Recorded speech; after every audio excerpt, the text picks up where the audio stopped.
This is the first Friday I've gotten home before midnight in weeks. My boss has zero regard for any of his employees to experience the joys of having a personal life.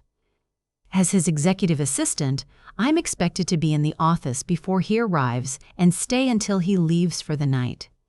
And since he's become a self-made billionaire before his 30th birthday, you can imagine the workaholic schedule he likes to keep. "What have I been telling you?" my roommate Willa asks, sitting on the kitchen counter. We're waiting for our two other best friends, Lucy and Cassidy, to arrive so we can have a girls' night. It's been so long since I've seen them, I'm pretty sure that I'd forgotten what they look like. "You've been saying that I should quit my job," I say as I pull 4 margarita glasses from the cupboard. "Exactly. You aren't happy doing what you're doing." "I don't really have a lot of options. My student loans aren't going to pay for themselves, and this job is good money. I just need to hold out until I can figure out what I want to do with myself for a career."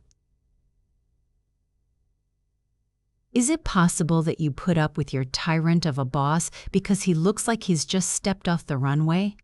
The doorbell rings, sparing me from having to answer her. She isn't totally wrong in her assumptions. I mean, I do have about $63,000 in student loan debt that I need to pay off before I can really start my career. But in the meantime, my boss is no slouch in the looks department. His tailored Italian suits that fit his muscled frame leave little to the imagination as to what his body looks like beneath. If I have to spend most of my waking hours in the office, there are worse people to have to see every day. I walk out into the living room as Willa opens the front door to let in Cassidy and Lucy. "I've been waiting all week for one of your margaritas," Cassidy says, setting down the pizza box in her hand on the large square coffee table. I pour us each a glass of the lime alcoholic goodness, and we settle onto the sofa sectional and take a long sip. "Yes, that hits the spot," Willa sighs. "I didn't think you'd be home in time to hang out tonight," Lucy says, flipping open the pizza box and grabbing a slice. "Yeah, I know." I take another sip. The boss is in London this week, so my workload isn't as heavy with a 6-hour time difference. "You need to quit that job," Cassidy says. "Thank you." Willa points at her and turns expectantly at me. "See, I'm not the only one that thinks you need to quit." "Well, we all don't have parents that will pay for college and graduate school for us, so we don't have debt to deal with." I dig at Willa. Lucy snorts into her drink but doesn't say anything. Willa narrows her eyes at her, but then swings her gaze my way. We both know she doesn't have a leg to stand on. We all graduated together, but instead of heading out into the real world of adulting, she decided to continue her education on her parents' dime until she could find out what she really wanted to do with her life. "It's interesting how you don't seem to mind my parents paying for this place and me letting you live here rent-free so you can save more money," Willa digs right back. "Okay." Cassidy holds up her arms between us. "Let's all take a breath before this turns into a repeat of sophomore year when you two didn't speak for a month because of Brandon Davidson." "I'm sorry," I say, knowing she's right. Willa nods. "Me too. Good. We are all friends again. Let's clink this out." Cassidy holds up her glass. We all laugh and clink our glasses. "What I want to know is why we are all here staying in on a Friday night," I ask, refilling everyone's glasses. "I mean, I know why I don't have a life, but we are all smart, funny, beautiful women. We should have guys lining up down the block for us." I turn on the sofa and glance out the window, down at the street below. It's empty. Everyone gets quiet for a moment, considering the question. Each of us is unique in our own amazing ways. Willa is brilliant, Lucy is a sweetheart, Cassidy is clever, and I'm a bit of a mouth. There's no reason we shouldn't be able to find someone that would see just how amazing we all are. Willa raises her hand. "I know why I'm still single." She proceeds to tell us about her crush on the British professor at school, who she's had her eye on since the start of the semester. Lucy admits that she's been pining over the bad boy that lives next door, who she's barely spoken a few words to in passing in the hallway.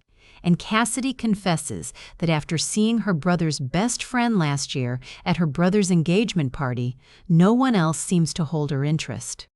When they are all done confessing their reasons why they can't move on to find a guy, their gazes turn to me.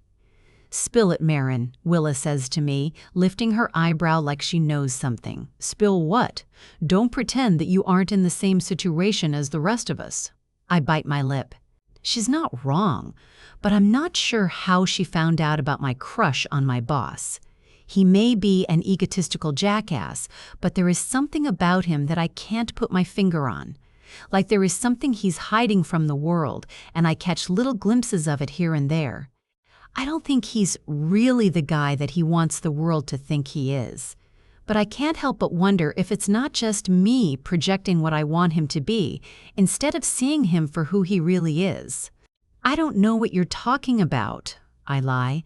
"I work a lot of hours, and that limits my chance to meet someone." "I call bullshit." Willa shakes her head. "When I stopped by your office last week to pick up your keys when I got locked out of the house, I saw the way you acted around him." "Really?"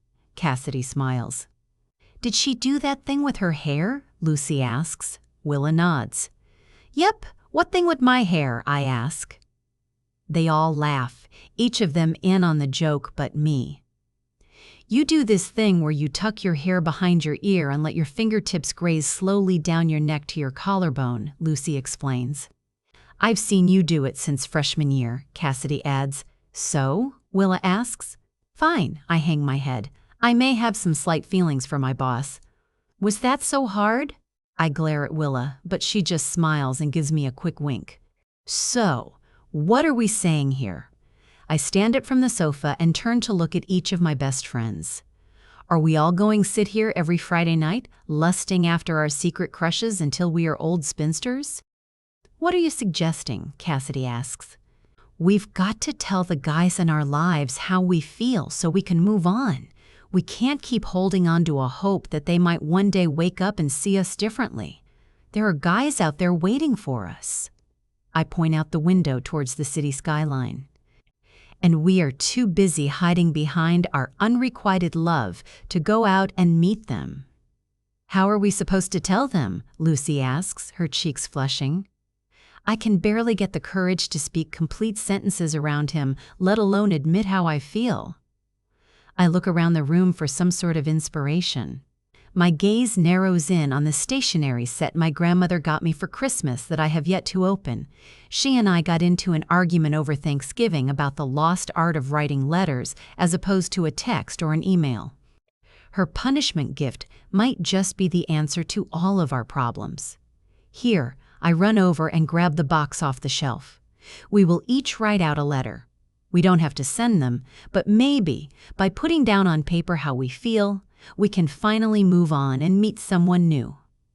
"It's not the craziest idea you've ever had," Willa says. Cassidy shrugs. "I don't see why it wouldn't hurt to try it." We all turn to Lucy. She has a look of determination on her face that we don't normally see on her timid face. "Are you in, Lucy?" I ask. A smile spreads across her face. "Let's do it!" Grayson. The atmosphere in the office is always more relaxed when I'm gone for a few days. When the cat's away, the mice will play. But when the cat returns, I expect everyone in the office to be the professionals I hired them to be. They think I have no clue what happens when I'm gone, but I haven't gotten to where I am in this world by not knowing everything that's happening in this office. "Good morning, Mr. Grayson." My assistant, Maren, stands up from her desk to greet me. She's the only one that doesn't seem to have that air about her, that she wasn't still working 100% in my absence. She's only been working here a few months, but she's already made herself an invaluable asset to me. "Good morning." I take the mug of coffee she holds out to me. "Any problems while I was gone?" "No issues. I just moved around a few meetings because Gina Marshall insisted on having lunch with you today." I sigh and head into my office. Sometimes I wished Maren wasn't so good at her job. I'd love any excuse to cancel on Gina. She's the daughter of my mentor and currently planning the launch party for our new software. And in the past few years, she's made it very clear what her intentions are with trying to date me. I don't have time for her distractions today. I take a seat at my desk and wiggle my mouse around to wake up my computer. Maren stands expectantly on the other side of my desk. I glance up at her. Is that my mail? Yes. She looks down at the bundle in her arms. But I haven't had a chance to sort through it. I hold out my hand to her. Don't worry about it, I'll just go through it myself. Maren pulls a face, but it disappears as quickly as it appeared. I know what she's thinking. She's thinking that I don't trust that she can handle even the simplest task of opening my mail. She doesn't know that I don't mind doing some of the menial tasks in my life, like going through my mail. It helps me clear my mind to work through some of the bigger issues I have to deal with as CEO of my company. She hands me the stack. Her desk phone begins to ring, and she leaves me to go answer it. I flip through the envelopes, sorting them into two piles, one pile to deal with now and another pile to deal with later. A light teal envelope catches my eye and makes me pause. My name is written on the front in handwriting I don't recognize. There's no name on the front indicating the sender, so I flip it over, but there's only an address on the back. Maren pokes her head in my office door. You've got a meeting in 3 minutes in conference room 5 with the marketing team. Thank you. I stuff the letter into my black leather binder and head off to my meeting. I can see the team scrambling to set up through the glass walls of the conference room. They all straighten when they see me approach. Welcome back, sir. Good to be back. I sit down at my usual seat at the head of the conference room table. We've put together a plan for the rollout of the new software. The director of marketing begins. I listen as they begin the slideshow presentation. I'm still trying to adjust to the jet lag, but my mind wanders a bit. I remember the envelope in my binder and open it up. It's a handwritten letter. Dear Mr. Grayson, wow, even in a letter I have no intention of sending to you, I still can't bring myself to call you by your first name. It's crazy that I'm even putting this down on paper, but I need to get this off my chest. I've been working for you for a while now, but I can't seem to figure you out. There are two sides of the coin that makes you up, the hard-nosed business side and the nice side you think people don't see. It's a softer side that cares for those around you, even if you don't admit it. Others may not see this part of you, but I do. You've proven to the business world that you are a force to be reckoned with, but that doesn't mean you have to continue to be the cold, tough guy you present to the world. You care more about what people think of you than you'd ever admit out loud, maybe even to yourself. Which is probably why I like you. No, since I'm not ever planning to send this, I can admit it, if only on paper. I love you. I know my feelings for you are unrequited, but I hope one day you find someone you can let in. And now that I've written what's been on my head and my heart, I can finally move on. Sincerely yours, Maren. I stare down at the letter in my hand, reading and rereading the words over and over again. I don't understand what possessed her to send this to me. She even wrote that she didn't intend to send it, so why did she? I glance out the glass walls of the conference room, my gaze zeroing in on my assistant as she stands near the cubicle, an employee whose name I don't know. I'm not one to ever get involved with one of my employees.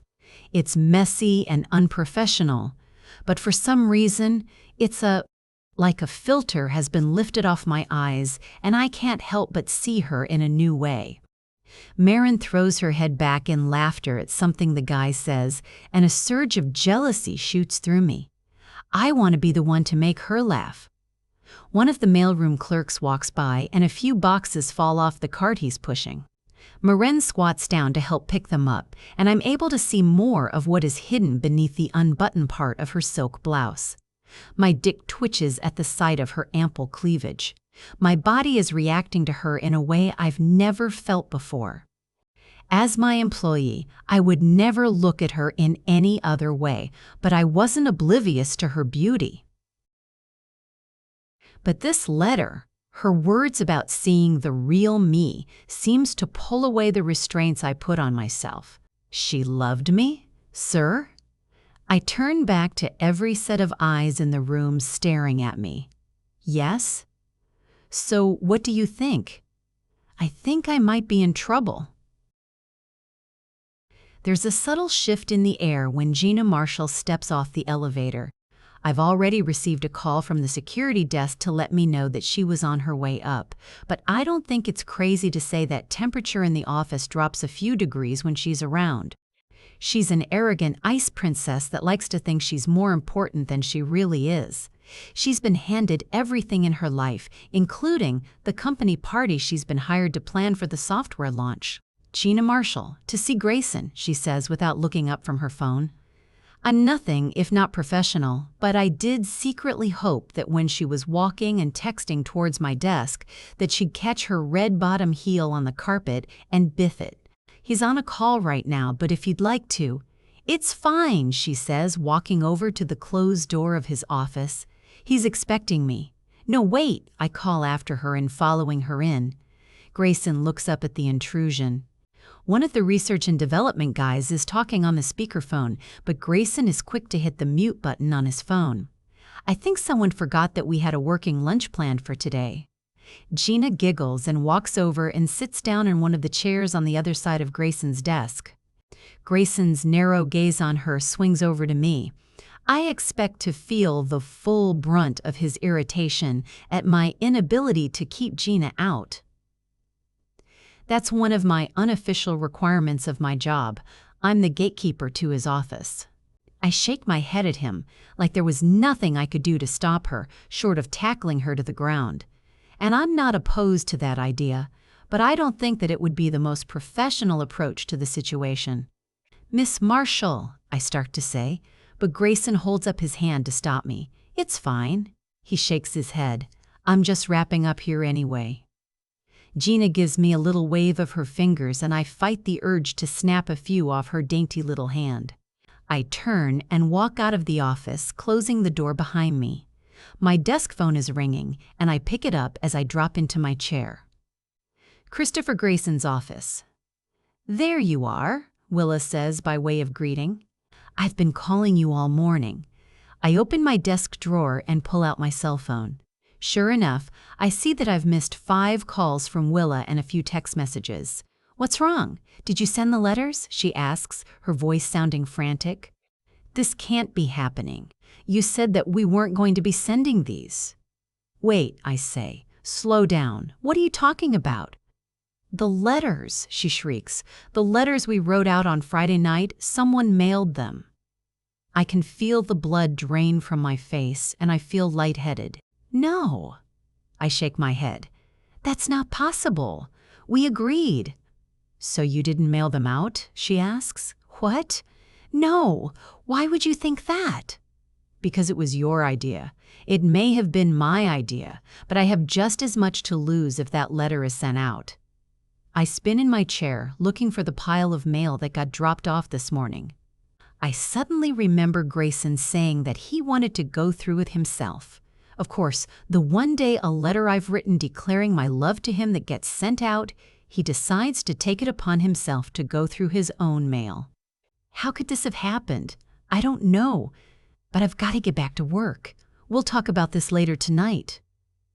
I glance over my shoulder into Grayson's office, hoping to see the mail I handed over to him this morning, sitting on his desk still untouched, but instead my gaze meets Grayson's.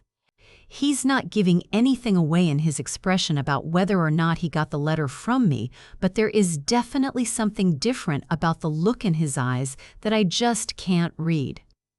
My heart rate picks up, as it always does when I'm near him. I try to distance what I feel and how I act around him, but sometimes the physical reactions are overpowering. Would it be the worst thing if he finally knew how I felt? I thought that writing that letter would be enough to move on. But now that I've officially admitted to myself how I feel, I realize I'm not ready to move on, at least until I know that there is no chance for a future between us. Grayson, are you even listening to me? Gina asks. I tear my gaze away from Maren and look at Gina. Her lips are pressed into a thin line, and I can tell she's annoyed. She's not used to not having the full attention of the person she's talking to, but I'm not one of those people. No, I'm not, I admit. My attention was focused on Maren. Whoever just called her had her fluttering around at her desk looking for something. I glance down at the leather binder sitting in front of me, and I see a corner of the teal envelope sticking out. Was she looking for the letter? Do I tell her that I have it? If there's something more important than this party, I have at least 5 more pressing things that need my attention, other than this party, I say, cutting her off. But you insisted on coming in today to discuss it. Gina's mouth opens and closes like a fish without water, but she doesn't say anything. I know she's not used to being spoken to this way. But I've been listening to the plans that she's laid out for party, and it sounds more like a black tie event rather than a company party like I'd asked her to put together. I reach over and hit the call button that's connected to Maren's desk. Yes, sir? Can you come in here for a moment? The door opens and Maren steps inside with her notepad in hand, ready to take notes. Gina glances over her shoulder at Maren and then turns back to me. I don't like the look on her face, like she's just smelled something rotten. Even without realizing the chance that I have feelings for her, I've always thought very highly of Maren. She's 10 times the woman Gina will ever be. I value so many things about her. She's smart, hardworking, efficient, not to mention beautiful. I've called her in here because I need an objective perspective. I need to know that my instincts about this party are not being influenced by my irritation with Gina. I know that Maren will tell it to me straight. Gina, can you summarize for Maren what you have planned for the company launch party? Gina stares at me like it's below her to speak to Maren. The tension in my shoulders increase, and I feel suddenly protective of Maren. But in truth, I know that she doesn't need me to stick up for herself. I've seen her handle some of the entitled members of my board try to push her around to get one-on-one time with me, but she's always able to stand her ground. Gina reluctantly gives her the rundown of the plans, and I watch Maren's face as she listens. I want to see if she's thinking what I'm thinking, that this company party has morphed into some misguided social event. When Gina finishes, Maren glances at me with one eyebrow raised. What do you think? I ask her. She clicks her pen a few times. I can see the wheels turning in her mind as she formulates a diplomatic response. Do you want my honest opinion? She asks. I wouldn't have asked you if I didn't. She shakes her head. I don't think that what you have planned meets the party's objective. You don't know what you're talking about, Gina snaps. Maren shrugs. Maybe so, but he asked my opinion, and so I gave it. I don't know why you called her in here. She turns back to me. She's only an assistant. She knows nothing about planning an event. But I do know the employees in this company, and the last thing they want to do is dress up for some fancy event that half of them probably haven't even made it on the guest list. Gina doesn't contradict her, so she continues. This party is celebrating the hard work of everyone in this company to help launch new software. Many of these employees have spent a lot of time away from their families to get this project done. Why not make the party something that they can bring their whole family to so everyone will enjoy it? What are you thinking? I ask. I love that idea, but with the party only a week away, I wonder if something like that could be put together in time. Well, we don't have a lot of time to find another venue, but I don't think we'd have to. The company's campus courtyard would be a perfect place to have games, food, maybe even a few rides for the kids. I don't plan events like that, Gina finally says to me. Okay, then I will send you a check for your services up until today, but we will take over the rest of the planning, I tell her. Gina storms out of my office without another word. I know that my motives for this move is to provide the best party as a thank you to my employees for their hard work, but I suddenly find myself with a whole other reason to fire Gina. I want to spend time with Maren, and this is the perfect excuse. Did that really just happen? I should have kept my mouth shut, but listening to her talk about throwing a black tie event downtown isn't at all what the people around here want. I turn back to Grayson. His gaze on me is intense, and I feel like he's seeing more of me than ever before. I know it's a lot to ask, but would you be willing to help me plan this thing? He rubs his hand over the back of his neck. I'll make sure that you're compensated for the extra time. Even if I didn't already need the money, I couldn't say no. He'd just fired the event planner he hired to put this party together. Who else does he have to ask? Of course. Great, he nods. You can put aside any work that you have on your desk and focus your attention on this. Start making calls to vendors to see what we can put together. You have the company credit card to use. We can go over what you have planned tonight after everyone has gone home.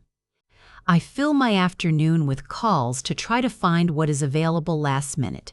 It helps that money isn't really a concern when vendors start listing off last-minute fees and charges. I take up residence in the private conference room that is usually reserved for company board meetings. It's the only one of the conference rooms that doesn't have glass walls. I want what I'm planning to be a surprise. There you are, Grayson says, standing in the doorway. He's pulling at his tie and undoing the top button of his dress shirt. I can see a smattering of chest hair beneath, and I wonder to myself how far down that chest hair goes. Heat pools in my lower belly, and I press my thigh together to try and ease some of the ache between my legs. I have to stop looking at my boss this way. What time is it? I ask. Just after 6. He holds up a brown paper bag. I figured you'd be hungry. I skipped lunch today because of the short time frame I have to make the plans needed for the party, so my stomach decides to answer him for me by growling loudly. He chuckles to himself and sits down in the seat next to me. I'm going to take that as a yes to the Chinese food. I didn't know you knew how to order takeout, I tease. Hey, he chuckles again. I wasn't always the successful man I am today. I had to learn to fend for myself in college, and takeout food was critical to my development. You're starting to sound like a normal guy, I say, surprised by this more relaxed version of Grayson. He shrugs. I am a normal guy, but sometimes my life can seem extravagant to those that don't know me. Grayson starts to remove the food from the bag.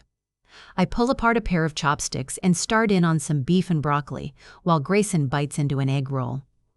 Thank you for taking this project on, he says between bites. I shrug. It's my job. No. He shakes his head, his expression sincere as he looks at me. No, it's not. But that didn't stop you from taking it on without complaint. You're someone I can always depend on. For some reason, it feels like he's trying to tell me something other than what a good job I'm doing. Or am I just projecting what I wish he was doing? Either way, I could get used to this new side of him. Grayson. It's crazy for me to edge closer to the line I told myself I'd never cross. But the pull I feel for Maren is enough for me to reason away any excuse not to open up. I've been closed off for so long that the idea of opening to someone seemed impossible. But with her, I want to be an open book. Tell me what you have so far, I say. I figure, since you agreed that this party should lean more towards family-friendly, so everyone can feel included, I've got booths that will be set up on the east part of the campus courtyard that will feature a variety of games, face painting, a few rides. She points down at a hand-drawn map. And on the west part of the courtyard, there will be an assortment of food trucks and a tent set up for people to eat under. I've talked to head of IT to set up some speakers so that you can address the crowd directly, and we can announce prizes throughout the day. I'm amazed by how much work and planning she's completed in just one afternoon. I thought you said you've never planned something like this, I say, unable to hide the amazement in my voice. She looks down, at the map, and then back up at me. I haven't. You're amazing. You've done more work in one afternoon than Gina did in a month of planning. She smiles at this comment. I don't really think of this as work. I like putting together a plan and setting it up. I'd be lying if I didn't say I'm a little disappointed that you are so good at this. I thought that we'd have more time to spend together one-on-one. It would give me a chance to finally open up more. When I walked in here, I didn't plan on mentioning the letter, but the urge to kiss Maren is too strong, and I feel like I need to lay out all my cards on the table. I reach into my suit jacket pocket and pull out the teal envelope. I set it down on the table between us. Maren's eyes widen in. Surprise.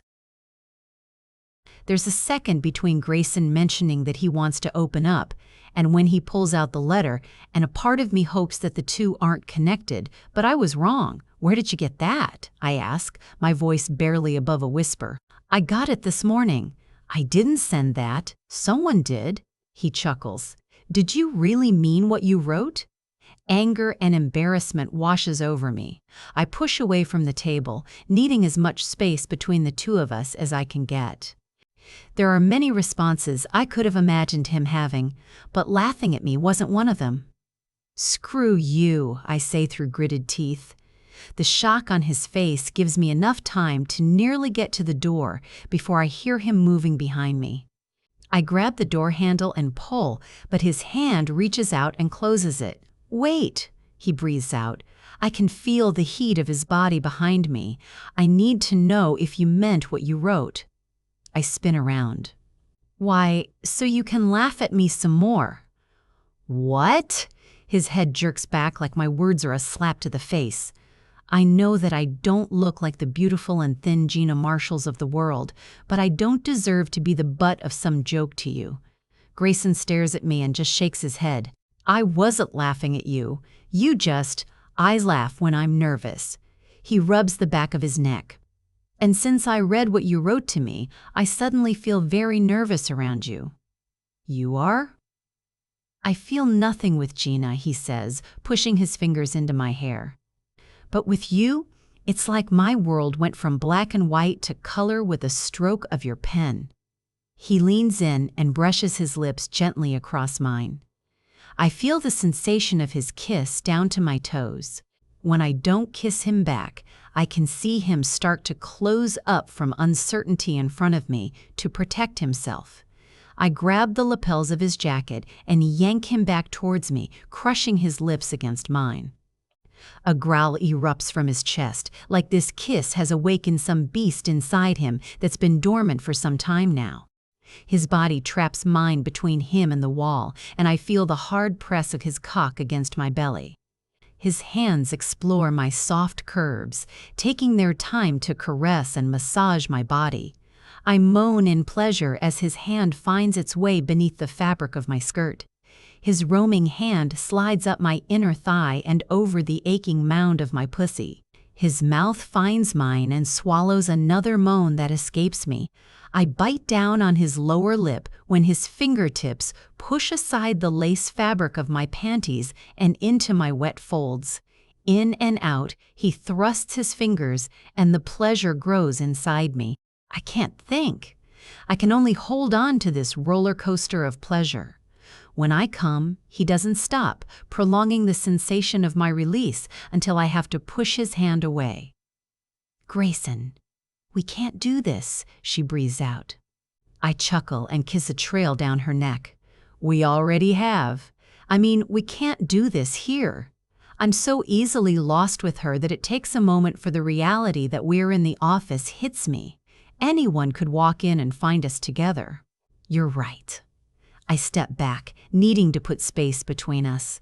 The temptation and pull of her is strong, and if we're to try and kiss me, I wouldn't care where we were. I'd need to have her right there. Maren presses herself against the wall, trying to steady her breathing, and I lean against the conference table. Neither one of us says anything. Maren's gaze drifts down to my hard cock, still evident as it pushes against my suit pants. She looks back up at me. Are there cameras in here? I shake my head. No. The corner of her mouth ticks up slightly. She reaches beneath her skirt and tugs down the thin lace of her panties and kicks them off to the side. She closes the few feet between us and runs her hands up my chest, pushing my suit jacket off my shoulders. My heart races as she undoes each button of my shirt and pushing it off as well. She dips her finger into my pants and pulls me away from where I'm leaning to reposition herself in my spot and jumps up onto the table. I grab beneath her knees, pull her thighs apart. I find her lips with mine again, needing to taste her sweet kiss. I unbuckle my pants and pull my cock free. I step as close as I can and position myself at her entrance. Do it, she breathes against my lips. I push inside her. She's wet and ready for me, but still tight enough to take my breath away. I push farther. Maren lays back on her hands, moaning with pleasure with each thrust in and out of her. I increase the pace of my hips, wanting the friction between us to build to a peak that will leave her screaming my name. I grip her thighs, pumping harder. She reaches out for me. I lean forward and she wraps her arm around my neck to hold one. I give her another bruising kiss, wanting more and knowing more will never be enough. We push closer to our climax, both holding on to the other as an anchor to keep from drifting off and losing ourselves completely in this moment. I want to see her face when I make her come. Just the thought of it spurs me on. I can feel the release, it's so close. Are you ready? I ask, enunciating each word with a thrust of my cock inside her. Yes, she cries out. We both come together, our bruising grips on one another, leaving a temporary brand of this moment. But this is nothing temporary about how I feel. I was lost until Maren found me. I just need to make sure I don't mess this up and lose her before it's truly begun. Despite the late hour when I finally get home later, Willa catches my walk of shame into the apartment. What do you mean you slept with him? Willa asks from the sofa. I'd already called to tell her I was going to be late because I had to work, but I had no idea how late I'd be after Grayson and I hooked up. I sit down on the other end of the sectional. It happened so quickly. He confronted me with the letter and one thing led to another, and we had sex on the conference table. She closes her laptop. Did anyone see you? No, of course not. It's a reasonable question. I know she's right, but we were careful. I asked about cameras, and we didn't leave together in case anyone saw us walk out. Grayson was insistent that he walk me to my car, but I told him we couldn't start acting differently. I didn't want to give anyone a reason to think something might have happened. What about you? Did your professor get his letter? She shrugs. I don't know. I only realized the letters were missing when I went to get rid of them this morning. Did you call Cassidy or Lucy? Cassidy is on her way to her brother's wedding, so I'm not sure how much time she will have checking her messages. But Lucy hasn't been answering my calls. She's got her family thing this week, I remind her. Willa pulls a face, suddenly realizing that Lucy's silence may not be actually be guilt, but family obligations that's keeping her from answering. I don't understand what happened. Willa runs her fingers through her hair. Why would any of us send those letters out? Maybe we didn't. Maybe the universe decided to take it upon itself to push our little baby bird asses out of the nest to see if we could fly. Willa does not look amused. I'm not laughing at this, Maren. We all aren't lucky enough to have the guy our letters were sent out to immediately jump our bones. Besides, you need to be careful. If anyone finds out about this, you are the one that people are going to look down on. The women in this type of situations are always the ones that get the reputation. And the guy is high-fived by his friends for banging the hot assistant. You're right. Even though this is not news to me, her words land right on target with me. The euphoria I was just feeling drops like a brick in my chest to my stomach. If anyone finds out, I'm going to look like I'm trying to sleep my way to the top, which isn't true. I didn't plan this. I didn't seek him out. My plan was to work for Grayson until I paid off my school loans or found a job that I enjoyed doing. And before the mess of him confronting me with the letter and us hooking up in the conference room, I'd seriously been considering applying my degree to start some event planning business. Did I just totally derail my future for a guy that didn't look at me twice before I spilled my feelings in a letter? Ass. I spend the next few days making sure that I'm not alone with Grayson. At work, I make sure to keep his schedule packed so that he doesn't have time to try and pull me into his office alone during work hours. At home, he's tried calling and texting my phone, but I keep giving him excuses that I'm busy making sure that all the last-minute arrangements are good to go for the party. The night before the party, there's a knock at the door. Willa is at the university working on some kind of research project and won't be home until later. I peek through the peephole and see the familiar, yet slightly distorted, face of Grayson. I didn't even know he knew where I lived. I look down at the pajamas I have on. A light pink tank top and pajama shorts with flying pigs in the clouds. I'm about to make a run for my room to change, but Grayson knocks again. "Come on, Maren." "I know you're in there," he calls through the door. I sigh and unlock the door. Grayson is standing in the hallway of our building, still in the suit he wore to work. His hands are in his pockets and he's looking down. "What are you doing here?" I ask. He looks up, and for the first time, I see the dark circles under his eyes. I've barely been able to make eye contact with him for fear of losing myself to him. "I need to speak with you," he says, his tone much rougher than normal. "Come in." I step back out of the doorframe to give him room to come in, but he doesn't move. "I can't stay. I just wanted to give you this." He reaches into his suit pocket and pulls out the worn teal envelope. "I figured since you've been avoiding me like the plague, you regret what happened between us, and I'm sure you want this back." I don't want to take it from him. I don't want this to end, but I can't see another way. I need this job, and I can't get a reputation for sleeping with my boss. I take the envelope, ready to tell him everything, but he doesn't wait around. He turns and takes the steps down 2 at a time to get away from me. I knew from the beginning this couldn't work between us, but I didn't know that it would hurt so much when it ended. I didn't get any sleep last night. I kept thinking about the look on Grayson's face when he handed me back the letter. At first, I wanted to tear it up and toss it in the trash, but something told me not to do it. It was a stupid plan to begin with, and I still don't know who sent them out, but I guess it's like they say, it's better to have loved and lost than never to have loved at all. Although I'm not sure what jackass said that, but they clearly weren't feeling the fresh sting of heartbreak at the time. The party begins, and I'm so busy running around trying to make sure everything, I barely have time to notice Grayson. But when I do, he's careful to keep his distance. And I have to keep myself from charging across the courtyard when I see some women flirting with him. He doesn't look at all like he did last night. I guess returning the letter is all he needed to move on. I reach into the pocket of my dress and feel the soft envelope. Despite my urge to tear it up last night, I couldn't leave the house without it this morning. "Are you Maren?" a female voice asks.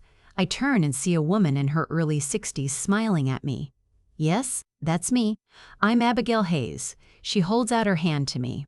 "I own Hayes Events and Catering." I know that name. I'm so sleep-deprived that it takes me a moment to connect the dots. Gina's face pops into my head, and I realize that this must be her boss. I take her hand and shake it. "I'm Maren." "I have to say, what you did here in just a week is nothing short of incredible," she says, looking around. I stopped by to speak with Grayson about what happened with Gina. But when I saw all this, I also needed to talk to him about who put this together. You should know that he raved about your work, and that's no easy feat from Christopher Grayson. I smile, but I don't feel it reach my eyes. It's amazing to get this attention, but there is still a damp towel hanging over this situation. Thank you. That's very kind of you to tell me. She reaches into her clutch and holds out a card to me. I'm going to give my business card. I'd like to discuss your interest in joining my team as an event planner. Is she serious? Are you serious? Very much so, darling. When I see talent, I don't let it slip through my fingers. She holds up her hands and gestures to everything going on around us. And you have talent in abundance.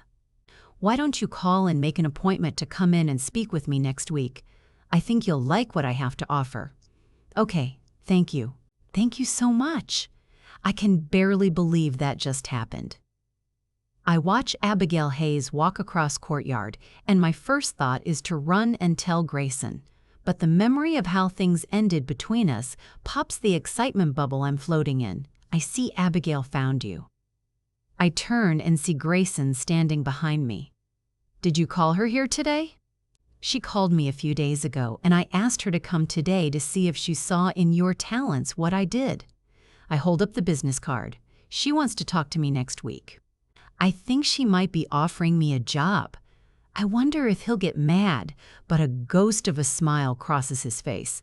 I figured she might after seeing all this. Realization hits me like a blow to the head, and I feel sick. If you set this up, does that mean you're firing me? Now it's Grayson's turn to look like he was struck by something. What? No. He shakes his head.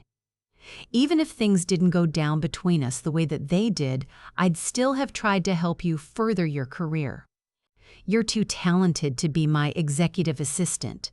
You always have been, but I was too greedy to want to let you go. But I also have to admit that I have ulterior motives for leading you to work for Abigail. Like what?